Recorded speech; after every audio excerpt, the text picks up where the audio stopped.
Before we move on to the graphing activity for today, we're going to mark a few things in your notes on page 6. I like to color code equations and variables so that it's a little bit easier to track what it is that you are looking for and what you have.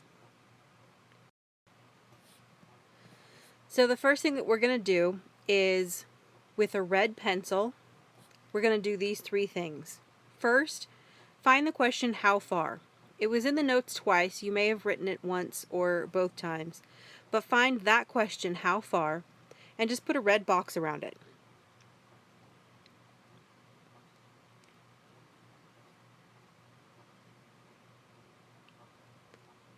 Second thing you're going to do is find all of the how far vocabulary. Now the how far vocabulary would be position, distance, and displacement. You're going to just find those three words and underline them in red. Last thing you're going to do, the symbol for distance and displacement in equations is a lowercase d. So I want you to take your red pencil and just kind of shade over it. Color it in red.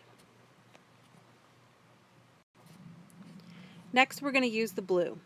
So the first thing is to find the question, how fast? Every time you see it in your notes, how fast? And put a blue box around it so that you know blue represents fast. Then you're going to find your how fast vocabulary. In this case, speed and velocity. Just underline those two words. And finally, we've got two symbols that we use in equations. S for speed, which we won't use very often, and V for velocity. So you're going to take your blue and just, again, shade over, or you can just trace the letter. Do something that makes that stand out as blue. The last thing we're going to look at is the how long. How long did something take? Now we only have one how long vocabulary word, and that would be time. So underline the word time. And finally, in green, you've got the symbol for time, which in this case is a lowercase t. It's really important for it to be lowercase. We'll be using the capital T a little bit later. Then it's going to mean something different. So make sure that you're always using a lowercase t. And you're going to just find that in your notes and shade over it, just like this. Finally, go to the equations that were at the end of your notes. And the main equation here is d equals v times t, or displacement is equal to velocity times time. You can see here that I already have mine color-coded, the d in red, the v in blue, and the t in green.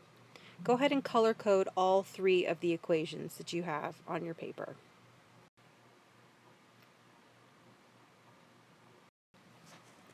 Now we're going to do some graphing practice. Set up the next blank page in your journal. It's only one page, just like this, page 7. Today's date, 9/10/18, the title, Interpreting Motion Graphs, and the essential question, how can I interpret a motion graph? You'll be writing some information and then putting some graph practice on top of that.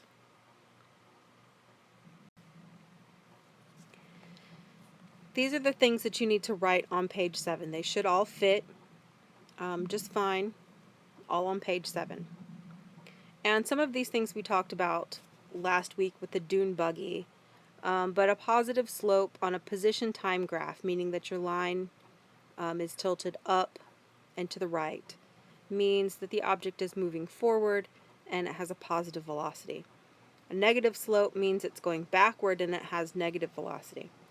And the thing to remember about forward and backward, it doesn't necessarily mean physically like walking front ways and then walking backwards. Backward means headed back in the direction that you originally came from, or headed back toward the origin point, whatever you've decided is your 0 point. And then again, just like we talked about before, a zero slope on a position time graph means that the object is not moving, so it has a 0 velocity. Now on the velocity time graph, that's a little bit different.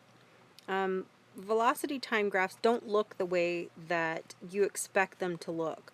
So you have to train yourself to read a velocity time graph and understand what it's telling you. So a positive velocity, anything that's above the zero line, just means that the object was moving forward, away from the origin. So we have to determine what's my 0 point, what's my origin for this object.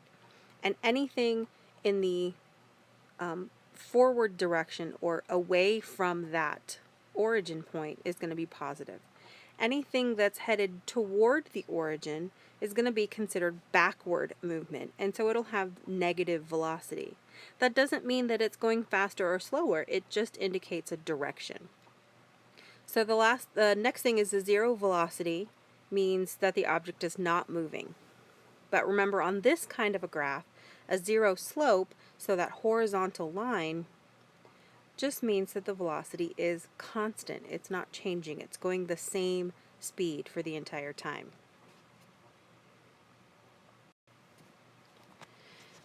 Now here's where we'll get some practice. Now what we have here is a position time graph. It shows the position of a specific object, and we're going to take that and translate it over here to become a velocity time graph. Now I'm going to move through this pretty fast, but basically what we need to do is to find the velocity at each piece of the graph, and then we can go and graph that on the other side. So the first thing that we're going to do is to find the velocity. Excuse me while I'm getting this a little bit bigger. So right here on our y-axis we see this is the position. Where was the object located? And then down here is the time. So we're going to take this one piece of the graph at a time. And so we'll look at, say, from 0 to 3 seconds, and then 3 to 4 seconds, 4 to 5 seconds, 5 to 7, and then 7 to the end.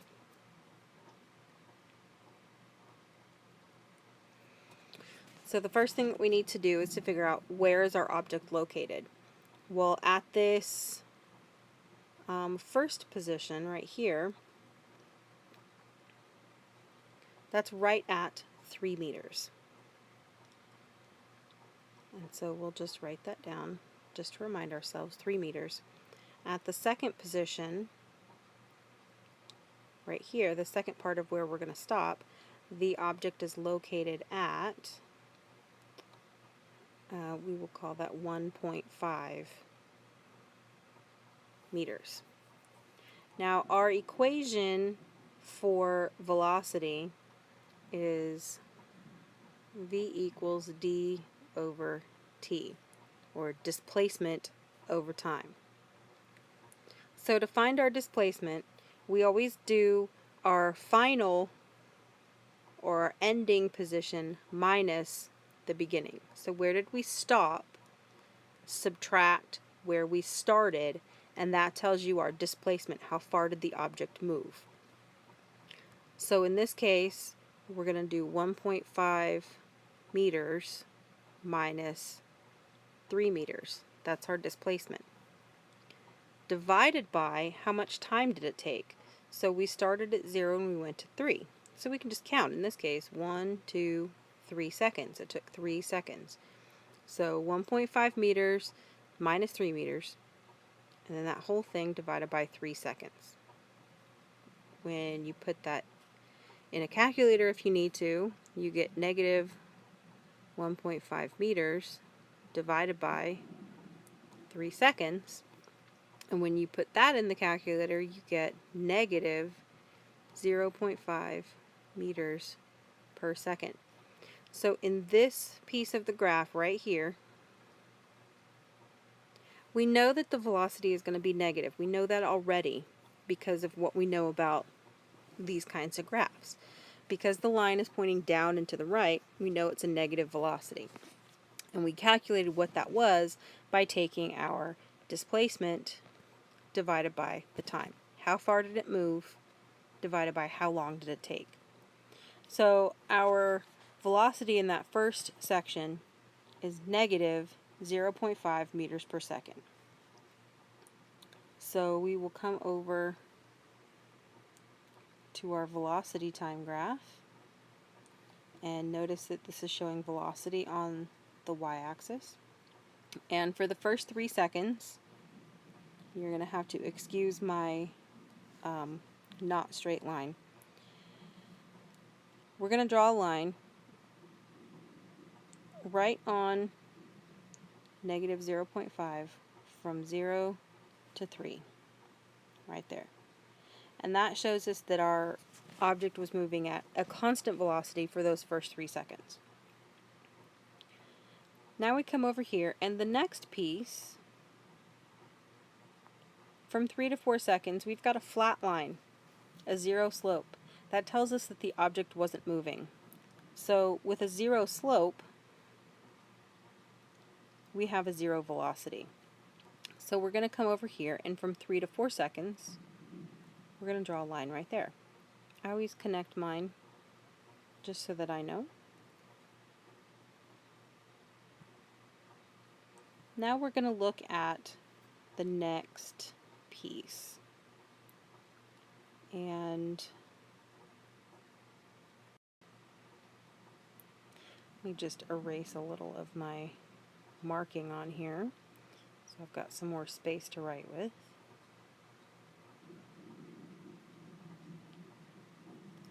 And let's look at this next piece right here. This piece of motion between 4 and 5 seconds. So we know that our object is located at, still at 1.5 meters. There at the 4 second mark. So right here. At the 5 second mark, we're still going in that backward direction. We still have a negative velocity. And in this case, we can see that the object is located at 0.6 meters. So again, we're going to take the ending position minus the starting position. And when I say starting, I mean starting from what we're counting at. So we're counting 4 to 5 seconds. So we end at 0.6 meters. We started at 1.5 meters. And that takes us 1 second. So when we do that math, we get negative 0.9 meters divided by 1 second, which is negative 0.9 meters per second. That's our velocity for that second piece there. So we'll go back over to our velocity graph. And for the next second, we draw a straight line all the way down here at negative 0.9. And again, I always just put a little dotted line. The next piece of the graph is flat again, not moving. So we know that that's a 0 velocity. Come back over here, and we draw a line at 0 from 5 seconds to 7 seconds. It was sitting there not moving for 2 full seconds. Now we just need the last part.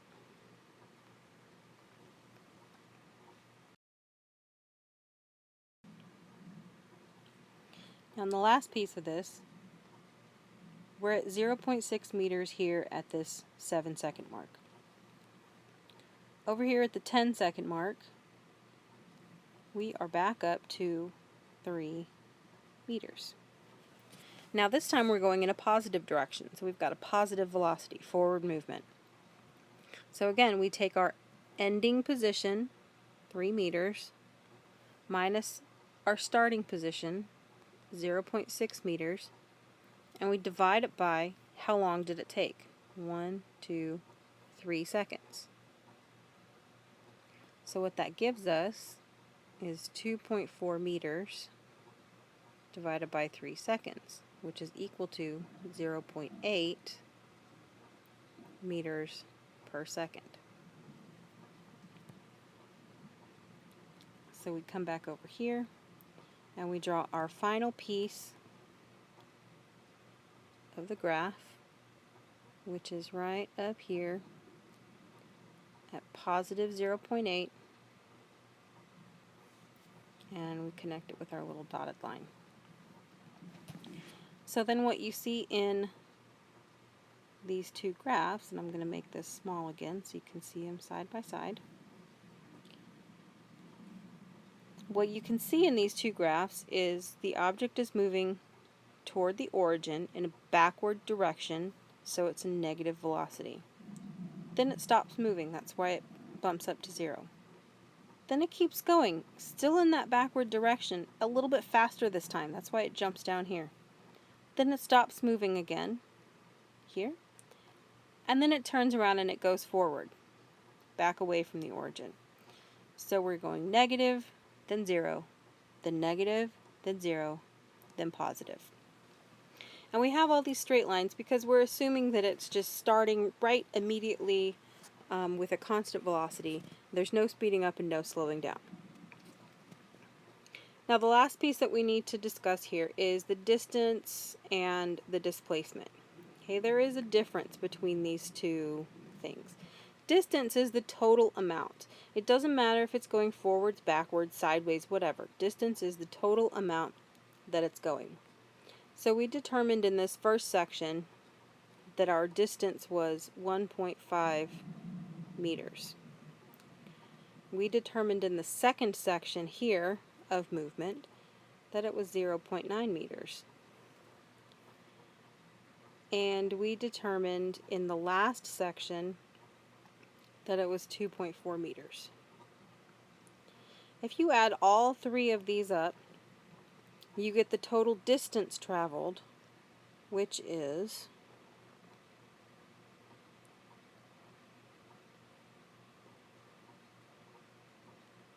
going to be 4.8 meters. That's the total distance. That doesn't care about where it started, where it ended. It's just everywhere in between. Displacement is a little bit different. Displacement just looks at where it ended versus where it started. In this case, we ended and started in the exact same position. So our displacement for this graph is 0 meters. Displacement, nothing in between matters. The only thing that matters is displacement. For displacement is the starting point and the ending point.